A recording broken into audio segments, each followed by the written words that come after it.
Olá pessoal, graça e paz, muito bem, estamos de volta aqui, CTB, Treinamento Bíblico Avançado, módulo dos menores. Eu estou em outro espaço para melhorar aqui a questão da imagem, iluminação.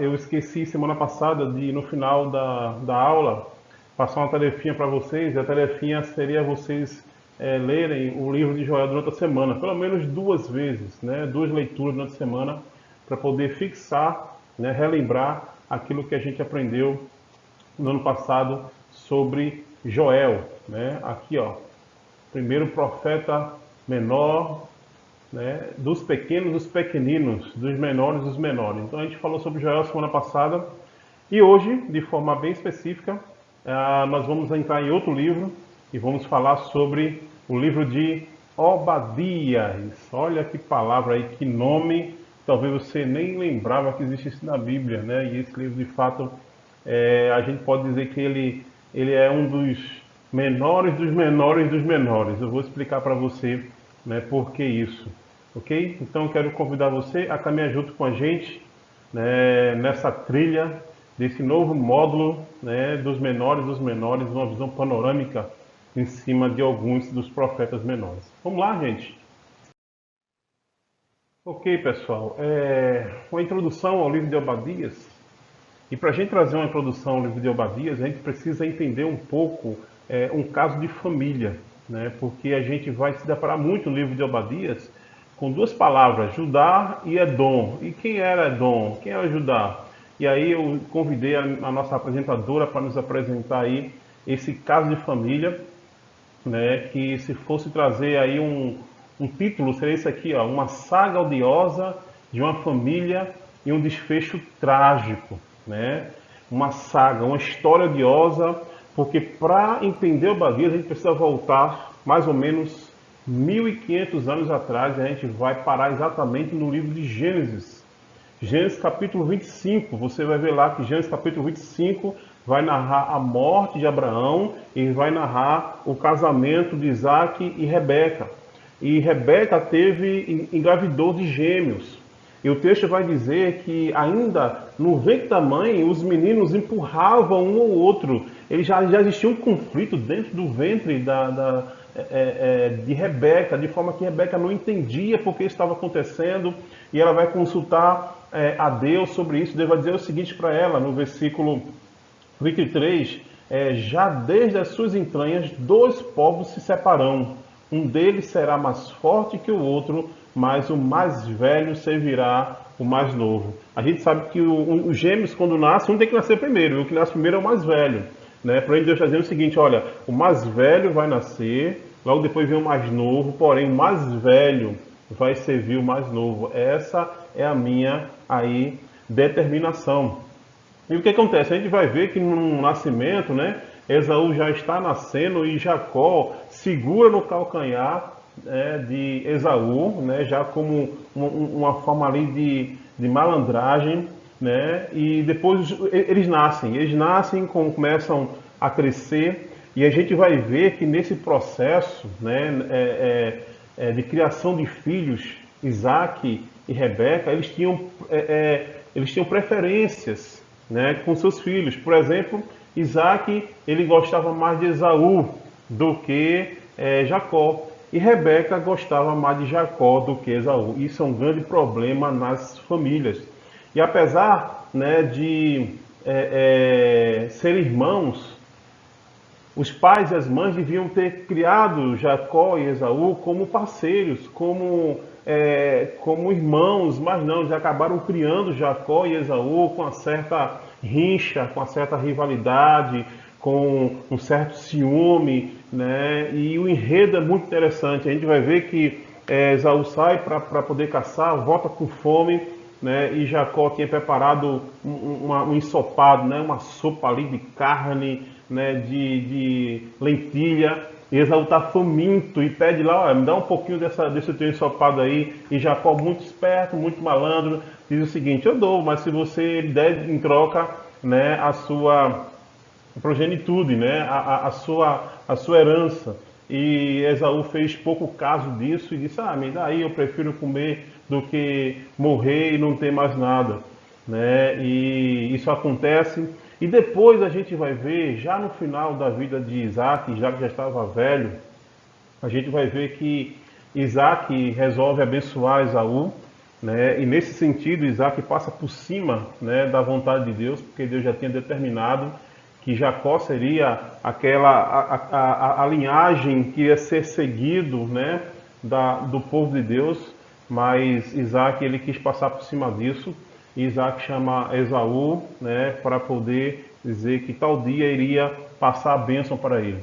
Rebeca, sabendo disso, Rebeca faz o quê? Rebeca chama Jacó, e Rebeca faz uma trama mentirosa, né?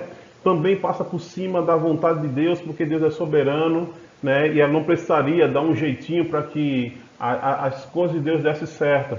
E ela diz a Jacó, diz: olha, prepara aí, né? Prepara um guisado, coloca pelos, roupas, né, peludas no corpo, né, as roupas do teu irmão, e vai lá se apresentar a teu pai, porque ele vai abençoar Esaú, ele está cego e ele vai acabar abençoando a você. E foi exatamente isso que aconteceu, vocês lembram disso, né? Jacó se comporta como Esaú, né? Isaac, por engano, acaba abençoando Jacó, depois percebe que na verdade não era o seu filho Esaú, era Jacó. Esaú depois, quando chega e que fica sabendo, né, ali daquela situação, Esaú ficou irritado e ele promete o seguinte, ele promete que depois que o meu pai, Isaac, falecer, eu matarei meu irmão, eu vou matar Jacó pelo que ele fez, né? Rebeca, ao saber disso, o que a Rebeca faz? Pega Jacó, Jacó, recolhe as tuas trouxas aí, vai-te embora lá para a casa do teu tio, passa um tempo lá para que nada venha aí a acontecer. E a gente vai ver que esse período que ele vai passar um tempo na casa do seu tio, passa mais ou menos 20 anos, Rebeca já tinha morrido, né? Isaac também já tinha morrido, depois Jacó volta, né, para se encontrar com seu irmão Esaú com muito medo, né? Ele manda presente para Esaú e a gente vê ali que existe um abraço de Esaú com Jacó, existe um certo perdão sendo liberado, mas na verdade ainda ficou uma mágoa no coração desses dois irmãos, né? De modo que Jacó ficou localizado ali naquela região de Judá e Esaú sai daquela terra e vai para as terras conhecidas hoje como, naquela época, na terra de Edom. Ele fica localizados ali. Então são duas nações que começam a se desenvolver, começam a crescer, né? Edom se torna ali um império muito mais rápido, já tem reis, né, muito mais antes do que Israel. Jacó ele cresce, tem seus filhos, os 12, né, os 12 filhos de Jacó. Depois a nação cresce, aí tem aquela questão da seca, Jacó vai para o Egito, passa aquele tempo lá, e no Egito ele fica escravizado, né, por anos e anos e anos. Aí depois Deus levanta Moisés, Moisés liberta o povo de Deus, naquela época já eram milhares de pessoas, e num processo de peregrinação, né, para poder chegar até a Terra Prometida, a gente vai ver algumas coisas, como por exemplo, Moisés precisava passar com o povo entre as terras de Edom, né? Ou seja, os descendentes de Esaú, ou seja, os próprios irmãos dele. E o que acontece? Edom não permite que Moisés passasse por ali. E por conta disso, Moisés vai fazer uma trilha e um percurso muito maior. Então, quando eu olho, né, para tudo que vai acontecer aqui no livro de Obadias, eu penso que o livro de Obadias também pode ser visto aqui, ó, como uma saga odiosa de uma família, né, e um desfecho trágico. Por exemplo, eu trago aqui para vocês, né, algumas imagens, né? Primeiro aqui a imagem de Jacó, né, sendo malandro com Esaú, e ainda ao mesmo tempo Esaú, né, se desfazendo talvez de algo importante que é a sua progenitude, né, a Jacó. E aqui a gente percebe o seguinte, né, a nação de Jacó fica por aqui, certo? Nessa região aqui, que é a região de Judá. Aqui nós temos Edom, tá vendo? Edom são os descendentes de Esaú. Eles ficam exatamente localizados aqui. Quando Jacó e seus filhos, né, saem daqui por causa da seca e vão até o Egito, né, então daqui Eles ficam presos, depois eles, com a liderança de Moisés, saem do Egito e vão peregrinar até a Terra Prometida. Então ele faz esse percurso aqui, atravessa o Mar Vermelho, vem até o Monte Sinai, depois eles vão até aqui. Eles querem entrar diretamente na Terra Prometida, mas quem é que estava dominando aqui era Edom. E Deus disse para Moisés, Moisés, quando passar, não guerreie contra Edom, porque Edom são irmãos de vocês. Né? Tratem eles bem, mas mesmo assim, Edom já tinha rixa antiga, né, com Israel, não permite. E o que acontece? Moisés e todo o povo de Deus precisa fazer todo um balão, um percurso maior para poder entrar aí na Terra Prometida. Então a gente vai ver conflitos tremendos. Né? Como por exemplo também durante a história, né, de Israel, a gente vai ver muita hostilidade entre Israel e Edom. A gente vai ver reis como, por exemplo, Saul, Davi, Salomão, vão ter conflitos com Edom, né? São brigas de irmãos ali, de descendentes ali, né? A gente, por exemplo, vocês vão se lembrar da história de Josafá, né? Josafá, quando recebe a mensagem de que três exércitos se uniram para poder derrotar o seu reinado. E um desses exércitos era o Edom, né? Edom tinha se juntado com 3 exércitos para poder derrotar o rei Josafá. Né? Existia conflitos, muitos conflitos aqui, por exemplo, porque Edom, ela tinha ele fazia parte da região estratégica, né? E por aqui era um caminho de comércio muito forte. Então Edom, ele por ser estratégico, né, e por ter uma trilha ali de comércio, onde vários impérios passavam por ali, vários comércios passavam por ali, então Edom se desenvolveu muito grande, de forma muito, muito forte, né, com cobrança de impostos, né, então ele enriqueceu muito grande. E uma coisa interessante de Edom é que Edom era construída em cima de montanhas, de rochas, de pedras. Então aqui eu trago aqui, né, uma foto aqui de uma cidade de Edom, né? Por exemplo, é conhecida a cidade de Petra, né? Tem um castelo lá bem grande, feito e construído nas rochas, literalmente. Então era uma cidade, era uma fortaleza natural, né? Ao mesmo tempo fazia parte de uma rota comercial muito estratégica, e por conta disso Davi se levantou para guerrear algumas vezes, Salomão também e alguns outros, né? Porém, a gente vai ver o seguinte: no ano de 586 a.C., a nação da Babilônia, pelo comando do Nabucodonosor, invade Israel, invade a nação de Judá, que fica exatamente aqui, né? Que a gente sabe que é o cativeiro babilônico. E o que acontece? O que acontece é o seguinte: no momento que a Babilônia chega, Nabucodonosor chega para invadir, eles fazem um cerco na cidade, a cidade começa a passar fome ali, eles cortam os mantimentos que chegavam. A gente lembra de algumas cenas como, por exemplo, as mães tendo que matar seus filhos para poder se alimentar. E nesse episódio, que foi um episódio muito cruel com o povo de Deus, quem foi que deu apoio para o exército babilônico? Foi Edom.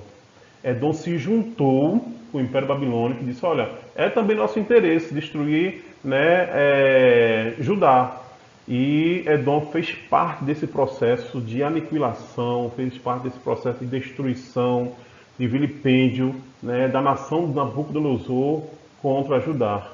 Né, e coisas horríveis aconteceram aqui. Né? Enquanto a nação de Babilônia entrava e destruía, Edom ajudava a capturar aqueles que estavam fugindo, levava lá para que fossem mortos, ou então eles mesmos matavam. As pessoas já estavam fracas, né? Porque já tinham passado fome demais, estavam doentes, e Edom não teve pena, né? E aproveitou também para invadir a nação e saquear Judá, né? Saquear Jerusalém ali, coisas do templo, etc, etc. Né? Porém, a gente vai ver que logo lá na frente, anos depois, Edom foi conquistado pelos os nabateus, que são descendentes dos árabes, e aqui Edom ele vai, né, se tornar uma outra nação, porém com a descendência ainda de Esaú, né? E uma coisa muito interessante é que ali o ano 36 a.C., quando o Império Romano já domina a Palestina, né, vai ser aqui da nação de Edom, que agora não é mais os edomitas, mas os idumeus, que vai surgir os governadores instituídos pelo Império Romano para poder governar Jerusalém, para poder governar Judá. E o primeiro governador a ser intitulado ali para poder governar foi Herodes, por exemplo, né? Herodes foi o primeiro governador, e a gente sabe que Herodes foi um governador cruel, inclusive mandou matar várias crianças para poder evitar ali o nascimento do menino Jesus. Não só Herodes, mas depois quando Herodes vem, aí depois que vai governar Herodes Antipas, né, que é outro cruel, que mandou matar João Batista, que perseguiu Jesus no seu ministério. Depois de Herodes Antipas, veio Herodes Antipas I, depois veio Herodes Antipas II, ou seja, descendentes de Esaú, né, descendentes da nação de Edom, né, que perseguiram e que travaram guerras, né, contra a nação de Israel há muitos e muitos e muitos séculos. E tudo isso começou lá, né, numa ação imprudente de criação, né, de Isaac e de Rebeca, dos seus filhos. Ali começou uma guerra, ali começou um conflito que se culmina, então, se a gente pode dizer assim, até hoje. E aí no século 70, 72, depois de Cristo, o general Tito, quando vem, invade, né, Jerusalém, destrói o templo, também ele vai destruir os idumeus, né, Edom praticamente é destruída, não se tem mais menção sobre esse povo de forma mais puro, né, o sangue puro de edomitas, né, a gente não tem mais. Aqui o que vai crescer são os árabes e até hoje. Não é isso? Então, essa aí é um contexto histórico para a gente poder entender a fala de Obadias no seu próprio livro, com a profecia que ele vai trazer. Né? Precisamos voltar aí, nesse caso, casos de famílias, né, que acontecem na Bíblia, né, que tem muito a ver com coisas atuais que nós vivemos. Okay? Então vamos ainda num processo de introdução do livro, né? Eu coloquei um título aqui para Obadias, né? Obadias é um nobre desconhecido. Um nobre desconhecido, né? O livro de Obadias, gente, é o menor livro da Bíblia, o menor livro do Antigo Testamento, desculpa, né? É interessante que o livro de Obadias é tão pequeno, ele só tem um capítulo, só tem 21 versículos, que às vezes a gente ele passa direto, ele está grudado, né? Com outros livros, né? Por exemplo, Obadias fica entre Amós e entre Jonas. Então já é complicado achar Amós, já é complicado achar Jonas, e quanto mais Obadias, porque está ali, né? A folha fica colada e a gente nem percebe que existe esse profeta. Então ele é eu posso dizer que ele é um nobre um nobre desconhecido, né? Alguém com importância muito grande no Antigo Testamento, porém muito desconhecido de nós. Então a gente vai ver sobre a autoria do livro, né? A autoria é de fato de Obadias, ele mesmo fala lá no início. A palavra Obadias significa servo do Senhor no hebraico, né? Pouco se sabe sobre Obadias, né? A gente não tem informação sobre Obadias, só o que ele fala aqui, aí no livro, né? No versículo primeiro ali. Joel ainda diz que quem é o pai dele, né? Mas Obadias não diz, a gente não sabe. Existem vários. O nome Obadias no hebraico é muito comum. Existem menções a 12 Obadias na história ali dos reis, de crônicas, no Antigo Testamento em si. Né? Um mais conhecido, depois talvez do profeta, seria um Obadias, que se encontra lá em 1 Reis, capítulo 18, que foi um servo, tem muito temente ao Senhor, mas que serviu a Acabe, né? Na época do profeta Elias. Né? O nome dele era Obadias também. Mas esse Obadias de Acabe não era esse Obadias aqui, porque a gente vai ver quando foi escrito, na data que foi escrito. Então, aí, e ele era um profeta do reino de Judá, né? Ele vai profetizar exatamente sobre a questão da destruição de Jerusalém, sobre o cativeiro da Babilônia, então indicando que Obadias era um profeta do reino de Judá. Lembrando, né, que depois de Salomão o reino é dividido, era um reino só, o reino de Israel. Então depois de Salomão os seus filhos dividiram, então ficou o reino do norte, conhecido como reino de Israel, com sede na Samaria, e embaixo o reino do sul, que é o reino de Judá, que é onde ficava a capital Jerusalém. ok? Então muitos profetas foram levantados para profetizar no reino do norte, né, no reino de Israel, e muitos profetas foram levantados para profetizar embaixo, que era no reino de Judá, ok? Vamos falar sobre a data, né? De acordo com a data, de acordo com a maioria dos teólogos, a gente vai ver que o texto de Obadias foi escrito no cativeiro babilônico, né? Após a destruição de Jerusalém, em 586 a.C. Então é muito provável que Obadias seja um sobrevivente do cativeiro, e ele está ali na Babilônia, vendo e lembrando a destruição, né, de Jerusalém, ele lembrando ali o que os edomitas fizeram contra os seus irmãos, seus descendentes, e de alguma forma Deus fala com ele, levanta ele para ele escrever, né, esse livro e enviar para a nação de Edom, para que eles pudessem ouvir o juízo de Deus contra eles que viriam, né? Então, o período aqui é aproximadamente 586 antes de Cristo aí, ou um pouco depois, um período que ele está ali na Babilônia, ok? E o contexto histórico aqui é que o reino de Judá tinha sido destruído, né, e tinha sido levado cativo pelos babilônicos, né, pela liderança de Nabucodonosor, com o apoio sobretudo dos edomitas, né?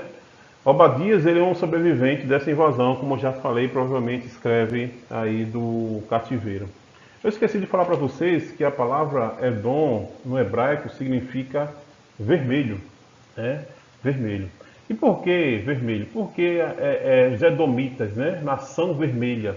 Existem alguns motivos, né, para que possa indicar por que Edom ficou conhecido como a palavra no hebraico vermelho. O primeiro motivo é que Esaú, ele era conhecido como ruivo, né? A Bíblia vai dizer lá em Gênesis 25, versículo 25, que o primeiro a sair era ruivo, né? Então talvez seja uma indicação, né, ao próprio descendente, o criador dessa nação, né? Esaú, por ser ruivo. Outro motivo de ser vermelho, Edom, é uma relação ao ensopado que Jacó trocou com Esaú, né? E diz que aquele ensopado, provavelmente Jacó colocou bastante coloral, e o ensopado era muito vermelho, né? Diz aqui ainda no Gênesis capítulo 25, versículo 29, né? Quando diz assim: dê-me um pouco desse ensopado vermelho, né? Então aí uma característica ao ensopado, e talvez seja por isso. E outra informação também, uma outra possibilidade é que a palavra Edom, ela venha de vermelho por conta da característica geográfica da região de Edom, né? Por quê? Porque aquela região ali é uma região muito rica de arenitos com coloração avermelhada, né? Então, aquelas montanhas que tem lá, né, trazia essa coloração. Então, é tão interessante que o Mar Vermelho, na verdade, ele é avermelhado por conta dessa aproximação de Edom, né, por conta dos reflexos que existia do sol nas montanhas e refletia também no mar e fazia com que ele se tornasse em tom vermelho. Então, por isso que Edom significa vermelho, talvez por essas três possibilidades. Eu não sei qual seria de fato aí a verdadeira. Okay? Então essa aí é uma breve introdução ao livro de Obadias, que nós precisamos fazer, precisamos voltar atrás e ver que Obadias tem a ver com um caso de família, com a situação que aconteceu lá atrás, por uma imprudência na criação de dois irmãos que entraram em conflitos, que não se perdoaram e que tornaram duas nações inimigas, de forma que depois de 1500 anos, Obadias vem escrever algo a respeito de uma dessas nações, uma profecia de juízo e de castigo de Deus contra Edom, ok? E temas do livro, né, como eu falei, a gente pode falar sobre o juízo de Deus contra Edom, é um dos temas talvez central, né? Deus vai trazer juízo contra Edom. A gente pode ver o juízo final de Deus contra os povos que perseguem o povo de Deus. A gente vai ver durante a aula que Edom representa todos os povos que, de alguma forma, perseguem o povo de Deus, né? A igreja, ou então Israel antigo. né? Então Dom representa isso. E também vai falar sobre a restauração do povo de Deus após o juízo final. É outro tema também do livro que é muito interessante a gente poder analisar, né, versículo por versículo. Essa é a minha intenção quando eu trago aqui a exposição, né, essa visão panorâmica desses livros tão interessantes, né, que são os menores dos menores. Ok? Então vamos ter um contato com o texto agora. Então aqui, ó, Obadias capítulo 1, lembrando que Obadias só tem só um capítulo. Capítulo 1, versículo do 1 ao 9, a gente pode intitular da seguinte forma, um esboço aqui, ó. Deus envia um anúncio de castigo a Edom, né? Então eu queria acompanhar para você e eu trago aqui um subtítulo que é a arrogância e a maldade de Edom atrai o juiz de Deus para si mesmo, né? Então vamos ver o que acontece aqui. Então visão de Obadias, né? Assim diz o Senhor. Então essa palavra assim diz o Senhor, ela vai trazer a conotação muito forte da inspiração do texto, né? Quando o cano era estudado para saber quais livros eram inspirados, então quando vinha isso aqui era muito preponderante para se indicar a inspiração do livro. Então visão de Obadias, assim diz o Senhor a respeito de Edom, né? Nós ouvimos uma mensagem do Senhor, um mensageiro foi enviado das nações para dizer, a gente não sabe se esse mensageiro é um anjo, mas o mensageiro do Senhor está sendo enviado para chamar as nações, né? Para trazer uma mensagem para as nações. E qual é a mensagem que esse mensageiro traz para as nações? Levante-se, vamos atacar quem? Vamos atacar Edom. Olha só, Deus está chamando as nações do mundo todo para se levantar contra uma única nação chamada Edom. O que será que Edom fez para poder, né, ter essa ira toda da parte de Deus? No versículo 2, Obadias vai dizer, veja, eu tornei você pequeno entre as nações, será completamente desprezado, né? É como se a visão de Obadias já fosse ao mesmo tempo a visão do início do ataque e ao mesmo tempo já no final do ataque, onde ele já vê a nação de Edom completamente desprezada, né?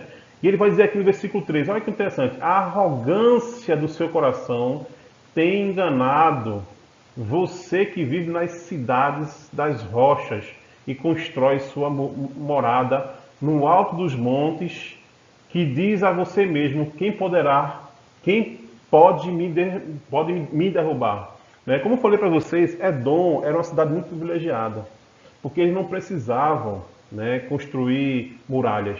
Eles já eram uma cidade de própria muralha, né? Então era uma nação que habitava em cima das montanhas, né? Então, para chegar até elas, para chegar até Edom, né, por exemplo, existiam fendas para chegar até Edom, fendas entre montanhas e outras que só passava 2 cavalos.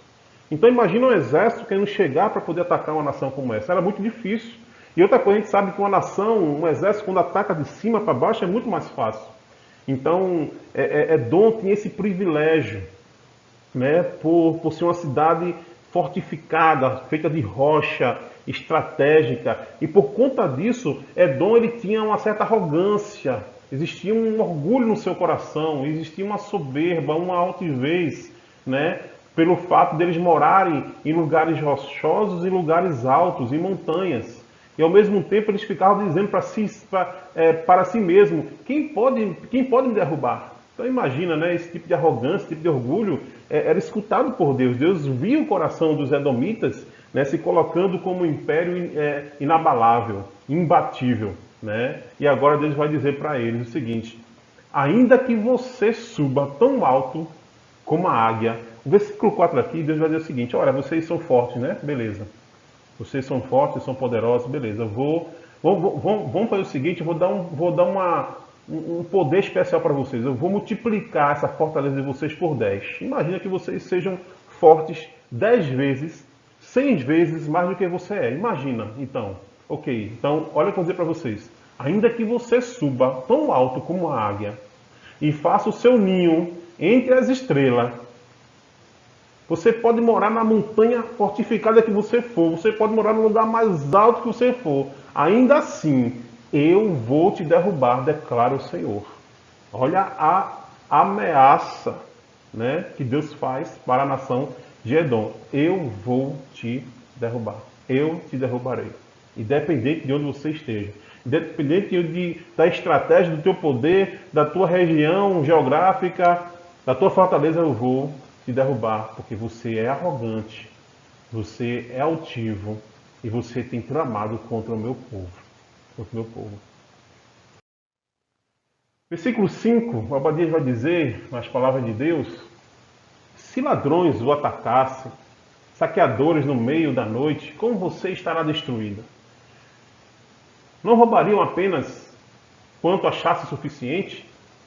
Se os que colhem uvas chegassem a você, não deixariam para trás, pelo menos, alguns cachos? Deixa eu parafrasear esse versículo aqui. Está dizendo mais ou menos o seguinte, Abadias, olha, um ladrão quando vem à noite roubar alguma casa, ele não tira tudo, não é? Ele vai escolher aquilo que ele quer. Ele escolhe o principal e leva. Outra coisa, quando você vai para uma colheita de uma videira, né, de um campo de videira, você não tira todas as uvas, não é isso? Você tira as uvas que você quer e você deixa as outras. Então o Abadia está dizendo o seguinte, olha, preste atenção, com você será diferente.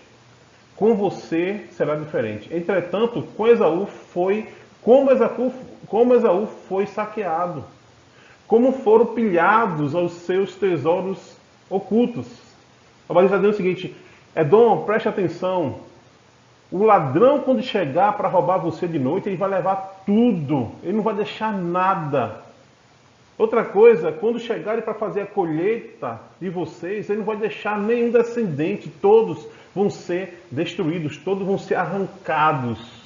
Imagina aí uma plantação de vinha cheia de cacho de uvas e chega lá e você arranca tudo e não fica nada. É isso que a Abadia está dizendo que vai acontecer com Edom por conta do pecado deles. Como foram pilhados os seus tesouros ocultos. Versículo 3. Empurraram você para as fronteiras todos os seus aliados. Enganam você e sobrepujaram os seus melhores amigos. Está colocando aqui no futuro, né, de algo que vai acontecer. Aqueles que comem com você para você armar cilada. E Esaú não percebe o mal. O Abadia está dizendo o seguinte, olha, vocês faz parte de uma região estratégica, existe um caminho comercial muito importante, e eu sei que vocês têm muitos aliados, tem muitas nações, muitos reinos que bajulam você, porque você tem dinheiro, você tem esse comércio, né?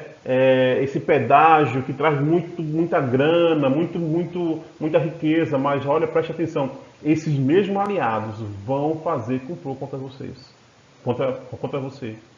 Você vai ser traído naquele dia, declara o Senhor. Destruirei os sábios de Edom e os mestres dos montes de Esaú. Então os seus guerreiros, ó Temã, ficarão apavorados e serão eliminados todos os homens dos montes de Esaú, ou seja, do monte de Edom.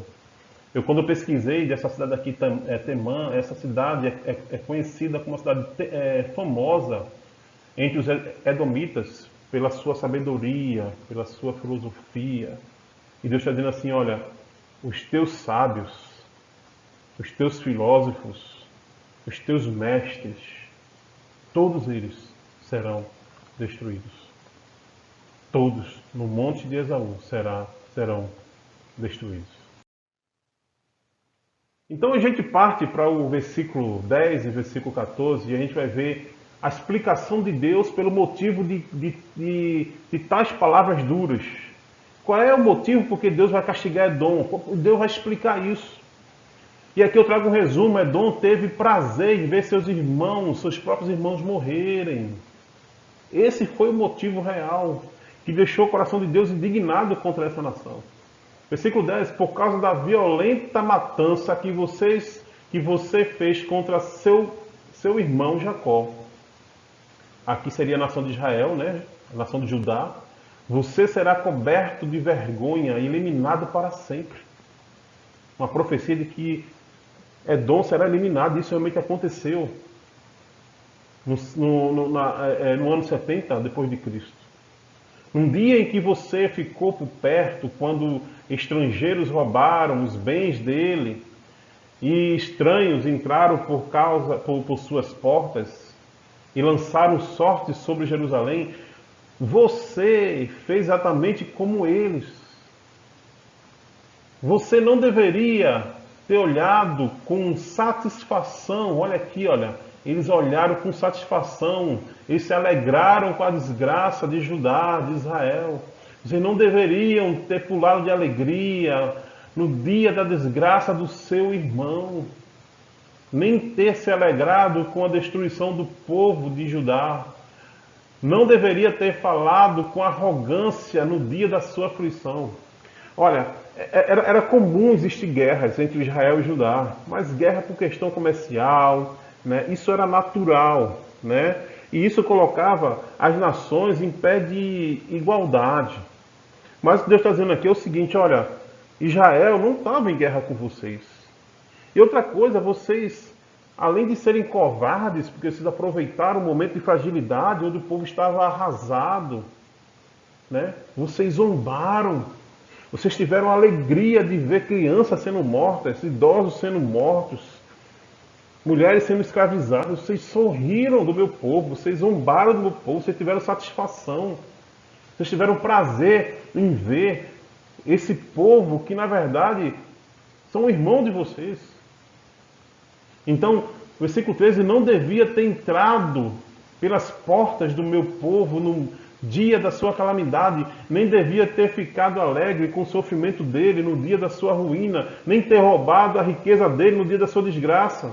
Além de bater palma, além de se alegrar, porque Babilônia estava destruindo, destroçando Israel, eles aproveitaram o momento para invadir também, se aliar aos babilônios e saquear o pouco que ficou ali de Jerusalém, talvez saquear utensílios do templo ou coisa parecida. Então, um ato muito cruel que Deus ele condena da parte de Edom e traz essa palavra de juízo contra Edom. E aqui eu trago uma figura aqui, né, expressando a destruição de Jerusalém, né, a destruição de Judá, o terror que eles vivenciaram. Né, eles não podiam nem guerrear direito, mas porque estavam fracos, estavam doentes. Mesmo assim, Edom não poupou. Edom não teve misericórdia. Edom não ajudou nem mesmo aqueles que estavam tentando fugir. Olha o que diz aqui. Versículo 14. Não devia ter esperado nas encruzilhadas para matar os que conseguiram escapar. Nem ter entregue os sobreviventes no dia da sua aflição. Imagina a cena. O povo de Deus que conseguia fugir por alguma brecha, por algum esconderijo, achando que estava livre, foram emboscados pelos edomitas, que matavam alguns e outros levavam de volta para a cidade para que os babilônicos pudessem matar. E aqui está uma cena, né, dos edomitas, cantando, celebrando, regozijando, tendo prazer na destruição do povo de Deus, tendo prazer na destruição dos seus próprios irmãos. E é por conta disso que Deus ele vai trazer juízo tremendo contra a nação de Edom. Versículo 15 e versículo 16, a gente vai ver que a visão de Obadias, ela é uma visão para aquele momento posterior, ao mesmo tempo é uma visão para Edom, mas também a visão de Obadias é de que aquela profecia não é só para Edom, é para outros povos, outras nações que fazem coisas semelhantes a Edom. Então, versículo 15 e versículo 16, a gente vai ver que Edom se torna um símbolo do castigo de Deus às nações. E mais uma vez vai vir à tona, né, o tema, o dia do Senhor. E o dia do Senhor significa o juízo do Senhor. Então o dia do Senhor cairá sobre todos os que perseguirem o povo dele. Versículo 15, pois o dia do Senhor está próximo. está chegando para todas as nações. Olha aqui, não é só Edom, mas todas as nações, como você fez, assim será feito. A maldade que você praticou recairá sobre você. Aqui é a lei da semeadura, né? Quem planta, colhe. Quem planta mal, vai colher mal. Assim como vocês beberão do meu castigo no meu santo monte. Também todas as nações beberão sem parar, beberão até o fim e serão como se nunca tivessem existido. E aqui eu trago uma imagem aqui, que é a imagem do cálice da ira de Deus, né? Essa ideia de beber, né? Beber do meu cálice. O cálice da ira de Deus é muito falado no Antigo Testamento e vai ser usado também no Novo Testamento, como por exemplo, quando Jesus vai dizer assim: Senhor, afasta de mim o teu cálice, porque é insuportável, né? A gente vai ver que Deus ele vai aguentando o pecado, a maldade da nação, até que chega um momento que Deus diz assim: basta, o meu cálice transbordou e agora eu vou derramar o meu cálice da ira sobre esse povo. E Deus está dizendo aqui que essa profecia, a profecia do futuro, a profecia do dia do Senhor, do dia final, Deus vai reunir todas as nações que perseguiram o seu povo, desde o povo do Antigo Testamento de Israel, até o seu novo Israel, a igreja. A história da igreja é uma história de perseguição, de nações, de clãs, de povoados, de governos, que persegue a igreja, que é o povo de Deus. Mas tudo isso, gente, não vai ficar apagado, tudo isso não é esquecido. Deus está contabilizando tudo isso, de forma que no último dia, no dia do juízo final, no dia do Senhor, Deus irá reunir todas essas nações e Ele vai derramar do seu cálice contra todos, de forma que eles vão se tornar como se nunca tivessem existido. O mal que eles praticaram vai cair exatamente da mesma forma contra todos eles. E isso acontecerá. E isso é profético. E isso é um sinal de que, por mais que a gente esteja passando por um momento difícil nessa pandemia, as coisas não vão melhorar no futuro.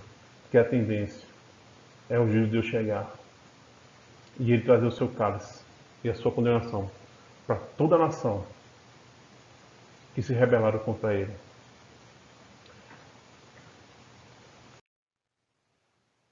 E agora a gente chega na parte final do livro, né, versículo 17, versículo 21, onde vai falar que Deus ele vai trazer vitória ao seu povo. Né? E eu trago aqui um subtítulo, que diz o seguinte: os humilhados e perseguidos serão exaltados, e o Senhor reinará sobre o seu povo. Versículo 17, mas no Monte Sião, Deus acabou de falar do cálice da ira dele, que será derramada sobre todas as nações que perseguiram o povo de Deus. Mas no Monte Sião estarão os que escaparam. Ele será santo, e a descendência de Jacó possuirá a sua herança. Né? Esses santos aqui não é só os santos de Israel, não é só os santos do Antigo Testamento. É o sangue do novo Israel, do novo povo de Deus, da nova aliança, que é a igreja. Eu e você estaremos salvos no Monte Santo de Sião. A descendência de Jacó será um fogo, e a de José uma chama. A descendência de Esaú será então palha. Eles a incendiarão e a consumirão. Não haverá sobrevivente da descendência de Esaú, declara o Senhor. Olha, essa profecia já foi cumprida no início da era cristã, literalmente com Edom, com a descendência de Esaú, mas essa profecia ainda será cumprida no último dia, não só com a descendência de Esaú, mas com todo o povo, como eu já falei, que se voltaram contra o povo de Deus e, consequentemente, contra Deus. E Deus vai dizer, versículo 19, os dos Negueb se apossarão dos montes de Esaú, ou seja, os judeus que estão ali no Negueb vão se apossar dos montes de Esaú. Os de Cefelá ocuparão a terra dos filisteus. Eles tomarão posse dos campos de Efraim, de Samaria, e Benjamim se apossará de Gileade. Os israelitas exilados se apossarão do território dos cananeus, que é a terra prometida, né? E a gente, quando vai transfigurar isso para uma aplicação para a igreja, a nossa terra prometida é a Nova Jerusalém. Então, o israelita, ou seja, barra igreja, se apossarão dos territórios dos cananeus até Serepta. Os exilados de Jerusalém, que estão em Serafade, ocuparão as cidades de Negueb. A igreja, o povo de Deus que estão exilados, que estão distantes, que perderam a sua referência do local santo, vão ser trazidos de volta, vão ocupar novamente, vão ter a sua herança restituída da parte do Senhor. E depois o livro de Obadias termina dizendo esse versículo aqui: aos vencedores subirão no monte Sião para governar a montanha de Esaú. É muito lindo esse versículo, gente, olha só.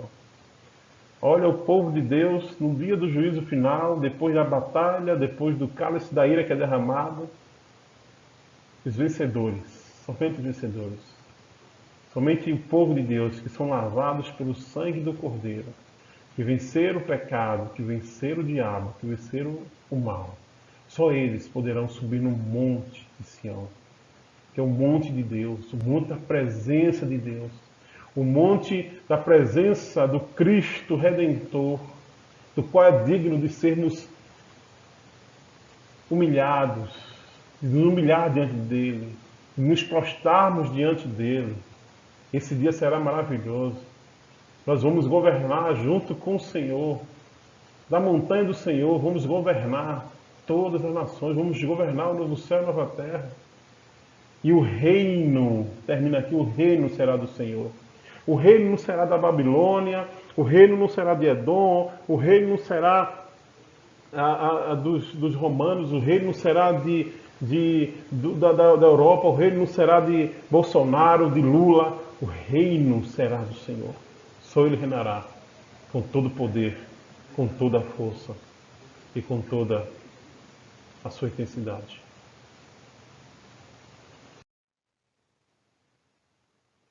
E eu trago aqui, gente, para terminarmos, algumas lições, algumas aprendizagens e algumas aplicações também do livro de Obadias, porque a gente precisa estudar de forma panorâmica esses livros, profetas menores, mas a gente precisa aprender alguma coisa também sobre eles, porque eles têm mensagens muito profundas para a gente, muito atuais para a gente.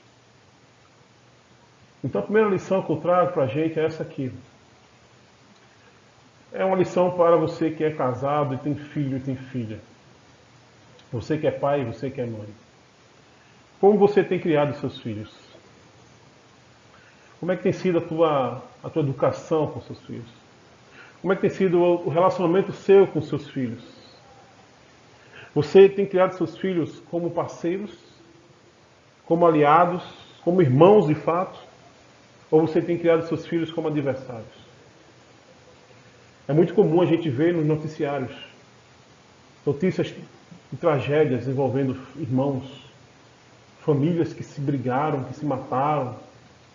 A gente tem aqui no interior de Pernambuco, né, a lendária família dos Ferraz e dos Novaes, onde por gerações e gerações várias pessoas morreram assassinadas um pelos outros, de uma mágoa, de um ódio talvez que não foi tratado lá atrás. E eu fico pensando, como é que nós estamos criando nossos filhos? Você, pai, como é que você tem criado? Será que você tem tido preferência mais para um do que para o outro? Você, mãe, será que você tem dado mais atenção do que um do que o outro, de forma que você vai criando mágoas e ódios, você vai criando conflitos no coração dos seus filhos? E quando eles crescerem, eles não vão ser mais aliados, eles não vão querer se juntar mais.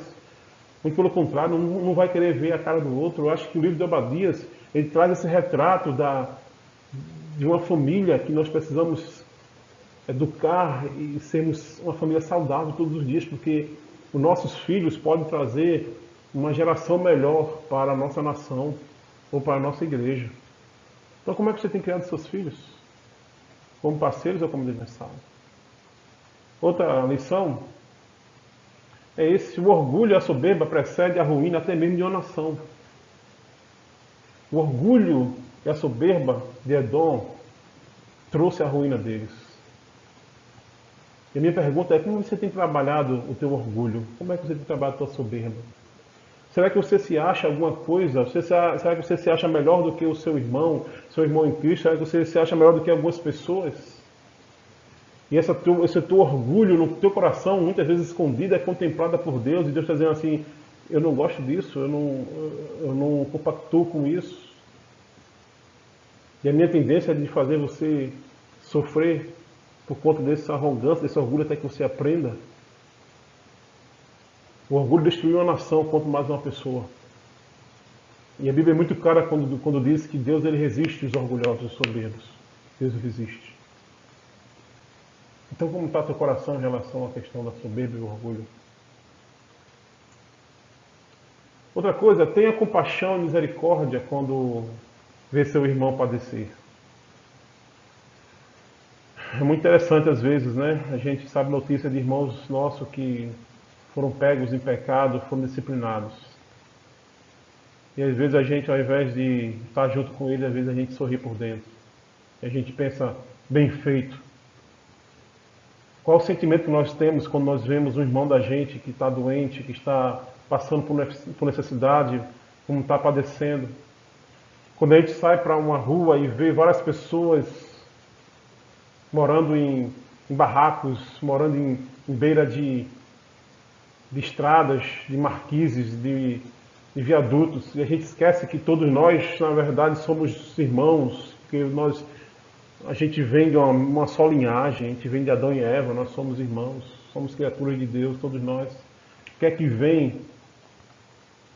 Adão ele não teve, ou Edom não teve misericórdia e compaixão de Israel. Isso foi um grave erro da parte deles, que provocou a ira de Deus.